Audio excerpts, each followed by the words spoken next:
بسم الله الرحمن الرحيم. السلام عليكم ورحمة الله وبركاته. الحمد لله وكفى وسلام على عباده الذين اصطفى اما بعد. حاضرین و ناظرین، یہ درس نمبر 1973 ہے اور آج سورۃ الفتح کی ایک آیت کی تلاوت اور تشریح کی جائے گی، آیت نمبر 17۔ چلیے سب سے پہلے ہم اس ایک آیت کی تلاوت کرتے ہیں، لفظی ترجمے اور ترجمے کے بعد تشریح کرتے ہیں۔ اعوذ باللہ من الشیطان الرجیم، بسم اللہ الرحمن الرحیم۔ ليس على الأعمى حرج ولا على الأعرج حرج ولا على المريض حرج ومن يطع الله ورسوله يدخله جنات تجري من تحتها الأنهار ومن يتول يعذبه عذابا أليما صدق اللہ العظیم۔ لفظی ترجمہ یوں ہیں، لیسا نہیں ہے، علی الاعمى اندھے پر، حرج کوئی حرج، ولا علی الاعرج اور نہ ہی لنگڑے پر، حرج کوئی حرج، ولا علی المریض اور نہ ہی بیمار پر، حرج کوئی حرج، ومن یطع اللہ ورسولہ اور جو کوئی اللہ اور اس کے رسول کی اطاعت کرے گا، یدخلہ تو وہ داخل کرے گا اس کو، جنات باغات میں، تجری کے بہتی ہیں، من تحتہا ان کے نیچے سے، الانہار نہریں، ومن یتولا اور جو کوئی یتولا روگردانی کرے گا، یعذبہ تو وہ اسے عذاب دے گا، عذابا علیما نہایت دردناک عذاب۔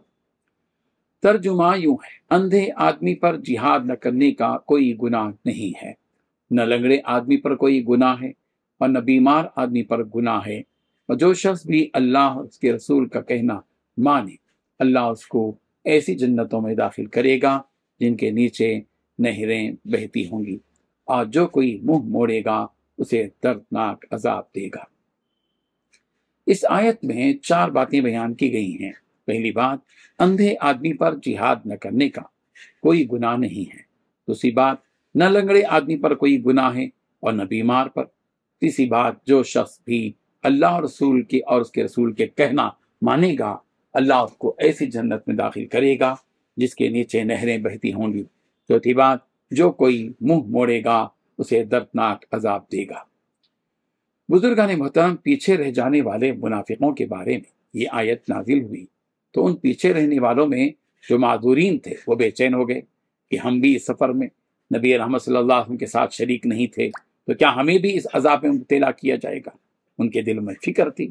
ان کے شبے کو دور کرنے کے لیے اللہ تبارک و تعالیٰ نے یہ آیت نازل فرمائی کہ جو عذاب ہم پیچھے رہنے والوں کو دینے والے ہیں، اس وعید میں معذورین یعنی اندھے، لنگڑے اور بیمار لوگ شامل نہیں ہیں، اس لیے کہ یہ لوگ جو نبی رحمت صلی اللہ علیہ وسلم کے ساتھ سفر میں شریک نہیں تھے وہ اپنے عذر کی وجہ سے نہیں آ سکے۔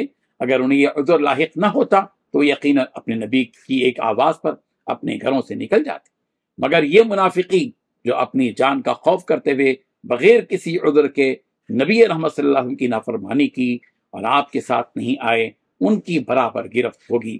جو کوئی اللہ اور نبی رحمت صلی اللہ علیہ وسلم کی اطاعت کرے گا، اللہ تعالیٰ اسے ایسے باغات میں داخل کرے گا جس کے نیچے نہریں بہتی ہوں گی۔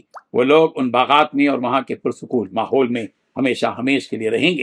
مگر جو منافق لوگ ہیں، جو نہ تو اللہ کا کہا مانتے ہیں اور نہ ہی نبی کا، اللہ اور اس کے رسول کی اطاعت سے منہ موڑتے ہیں، انہیں اللہ تعالیٰ دردناک عذاب دے گا، اس لیے کہ یہ اللہ اور اس کے رسول کے نافرمان، اور جو کوئی بھی اللہ اور اس کے رسول کا نافرمان ہوتا ہے اللہ تعالیٰ نے اسے ایسی ہی سزاؤں میں مبتلا کیا ہے۔ حضرت زید بن ثابت رضی اللہ عنہ سے مروی ہے کہ میں بھی رسول رحمت صلی اللہ علیہ وسلم کے لیے لکھتا تھا، یعنی میں کاتب تھا، کاتب وحی تھا۔ ایک دفعہ میں آپ کے پاس قلم کو اپنے کان کے اوپر لگائے بیٹھا تھا کہ آپ علیہ السلام کو اسی وقت جہاد کا حکم دیا گیا۔ یہ جہاد کا حکم سن کر ایک نابینا صحابی نبی رحمت صلی اللہ علیہ وسلم کے پاس آئے، عرض کیا کہ یا رسول اللہ، میں تو نابینا ہوں، میں کیسے جہاد کر پاؤں گا؟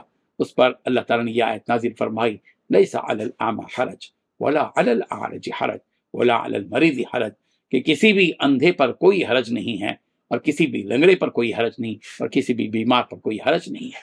اس آیت سے ایک بات واضح ہوتی ہے کہ اگر کوئی انسان معذور ہو اور وہ اپنے عذر کی وجہ سے اللہ تعالیٰ کے دیے گئے احکامات پر عمل نہ کر سکتا ہو تو ایسے شخص پر ان احکام کے چھوڑنے پر گناہ لازم نہیں ہوگا، اس لیے کہ وہ ان احکامات پر عمل کرنے کی قدرت نہیں رکھتا۔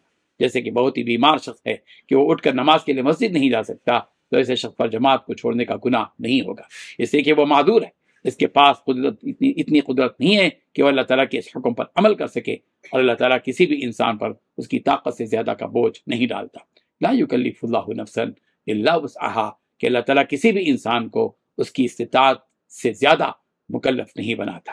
جب اللہ تعالیٰ نے ایسے لوگوں کے ساتھ نرمی کا معاملہ کیا ہے تو ہمیں بھی چاہیے کہ ان معذورین کے ساتھ نرمی کا معاملہ کریں، اوروں سے جس طرح کا کام لیتے ہیں ان سے اس طرح کا کام نہ لیں، بلکہ ان کے کاموں میں تھوڑی سی تخفیف اور رعایت کا معاملہ کریں۔